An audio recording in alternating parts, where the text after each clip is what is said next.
कहां घुसा चला आ रहा है गरीब? निकल जा यहां से। मैं प्रधानमंत्री की जगह आज लाल किले पर भाषण देना चाहता हूं सर। बेटा ये लाल किला है, तेरे बाप का घर नहीं है। निकालो इस भिखारी को बाहर तक। पीएम के आने का टाइम होने ही वाला है।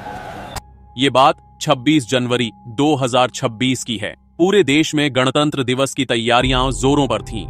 दिल्ली के लाल किले पर हर साल की तरह एक भव्य समारोह आयोजित होने वाला था, जिसमें प्रधानमंत्री, राष्ट्रपति और देश विदेश के मेहमान शामिल होंगे। इस बार एक खास कार्यक्रम रखा गया था। एक ग्रामीण स्कूल का बच्चा लाल किले पर मंच से भाषण देगा, जो देश की तरक्की, संस्कृति और युवा सोच को दर्शाएगा। हरियाणा के एक छोटे से गांव धौलपुर के सरकारी स्कूल में भी यही चर्चा थी। स्कूल के प्रिंसिपल रमेश शर्मा और कुछ टीचर्स मिलकर तय कर रहे थे कि किसे लाल किले भेजा जाए, लेकिन असल में यह चयन नहीं बल्कि सौदा था। गांव के सरपंच रणवीर सिंह का बेटा अंकुर अमीर, रंगीन कपड़े, महंगे जूते, उसे भेजने की पूरी तैयारी हो चुकी थी। सरपंच ने प्रिंसिपल और टीचर्स को खुश कर दिया था। पैसा, तोहफे और वादे। प्रिंसिपल ने कहा, अंकुर बहुत अच्छा लड़का है, उसकी हिंदी बहुत साफ है, कपड़े भी ढंग के हैं, हाँ, स्टेज पे अच्छा दिखेगा। लेकिन क्लास के पीछे की बेंच पर बैठा एक 12 साल का दुबला पतला लड़का राजू चुपचाप सब कुछ सुन रहा था। फटी शर्ट, पुरानी चप्पल, चेहरे पर मिट्टी के निशान। राजू दलित परिवार से था। उसके पिता मजदूरी करते थे, माँ घरों में बर्तन साफ करती थी। लेकिन राजू पढ़ाई में बेहद तेज था। हर साल टॉप करता, निबंध प्रतियोगिता में पहला आता और उसकी हिंदी भाषा इतनी साफ और सुंदर थी कि टीचर भी हैरान रहते। लेकिन किसी ने कभी राजू को मौका नहीं दिया, क्योंकि वो गरीब था, छोटी जाति का था। 26 जनवरी से 2 दिन पहले यानी 24 जनवरी को मुख्यमंत्री के निजी सहायक personal assistant Vinay Kumar school में निरीक्षण के लिए आए। उनके साथ 2 अधिकारी भी थे। उन्हें यह देखना था कि चयनित बच्चा वाकई काबिल है या नहीं। प्रिंसिपल और टीचर्स ने अंकुर को सामने खड़ा किया। अंकुर ने थोड़ी घबराहट में रटा हुआ भाषण शुरू किया। आदरणीय प्रधानमंत्री जी, राष्ट्रपति जी, हमारा देश महान है, हमारे नेता महान हैं। विनय कुमार ने सुना। भाषण ठीक था, लेकिन कुछ खास नहीं, बस रटी रटाई बातें। तभी अचानक भीड़ के बीच से एक आवाज आई, सर रुकिए। राजू ने हांफते हुए कहा, सर मैं इससे कहीं बेहतर भाषण दे सकता हूँ। मुझे एक मौका दीजिए। ये सुनते ही पूरे स्कूल में हंसी फूट पड़ी। टीचर्स ने एक दूसरे को देखा। प्रिंसिपल का चेहरा लाल हो गया। एक टीचर ने चिढ़कर कहा, राजू तू पागल हो गया है क्या? तू लाल किले पे भाषण देगा? तेरे कपड़े देख, तेरी हालत देखो देख। अरे अगर ये गरीब भिखारी लड़का स्टेज पे गया तो हमारी बेइज्जती होगी, स्कूल की बेइज्जती होगी, देश की बेइज्जती होगी। अरे अगर ये गरीब भिखारी लड़का स्टेज पे गया तो हमारी बेइज्जती होगी, स्कूल की बेइज्जती होगी, देश की बेइज्जती होगी। इस लड़के को बाहर निकालो, ये हमारा मजाक उड़ा रहा है। सर प्लीज, मैं सच में अच्छा भाषण दे सकता हूँ। मैंने खुद लिखा है।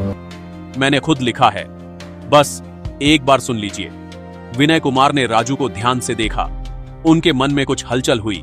ये लड़का इतनी बेइज्जती के बाद भी अपनी बात पर अड़ा है, शायद इसमें कुछ खास है। उन्होंने हाथ उठाकर सबको चुप कराया। रुकिए, मैं इस लड़के की बात सुनना चाहता हूं। प्रिंसिपल ने विरोध करने की कोशिश की। सर, ये लड़का बहुत गरीब है, इसकी कोई औकात नहीं। विनय कुमार ने सख्ती से कहा, मुझे औकात से मतलब नहीं, मुझे काबिलियत से मतलब है। राजू तुम मेरे साथ आओ, मैं तुम्हारा भाषण सुनूंगा। राजू की आंखों में उम्मीद की चमक आ गई। विनय कुमार उसे एक खाली कमरे में ले गए। दरवाजा बंद हो गया। बाहर सब बेचैन खड़े थे। सरपंच घबराया हुआ था, टीचर्स परेशान, अंकुर का चेहरा उतरा हुआ। 15 मिनट बाद दरवाजा खुला। विनय कुमार बाहर आए। उनके चेहरे पर एक अजीब सी गंभीरता थी।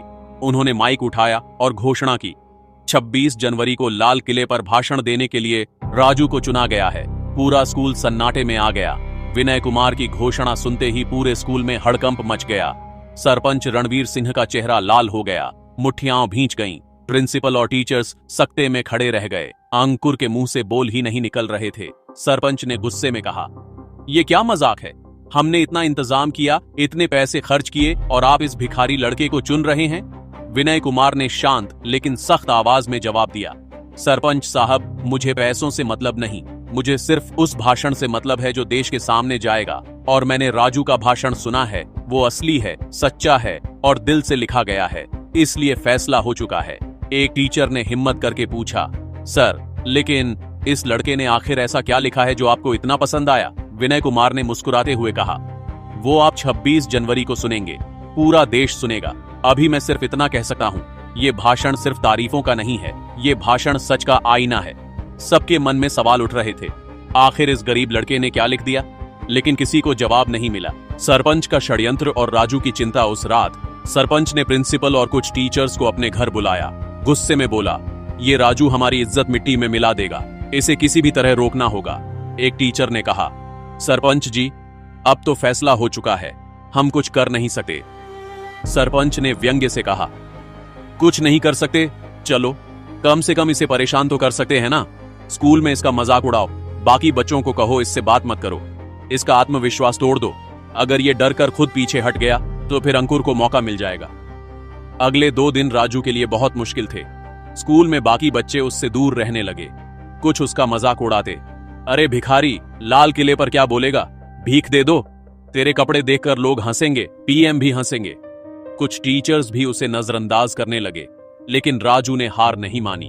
रात को अपने छोटे से घर में मिट्टी के तेल की लालटेन की रोशनी में वह अपना भाषण बार बार पढ़ता, अभ्यास करता। उसकी मां ने एक दिन पूछा, बेटा तू इतना परेशान क्यों दिख रहा है?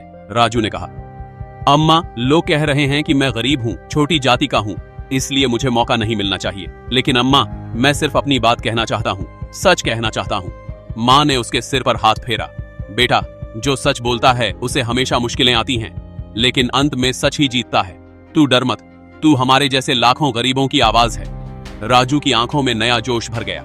26 जनवरी की सुबह दिल्ली की यात्रा। 26 जनवरी की सुबह राजू को एक सरकारी गाड़ी में बिठाकर दिल्ली ले जाया गया। साथ में प्रिंसिपल और एक टीचर भी थे। दोनों चुपचाप बैठे थे, लेकिन मन ही मन परेशान। जब गाड़ी लाल किले के पास पहुंची तो राजू की सांसें तेज हो गईं। इतनी बड़ी भीड़, इतनी सुरक्षा, इतने कैमरे। उसने सोचा, यहाँ पूरे देश के सामने बोलना है, डरना नहीं है। उसे ग्रीन रूम में ले जाया गया। वहां कुछ अधिकारी और आयोजक थे।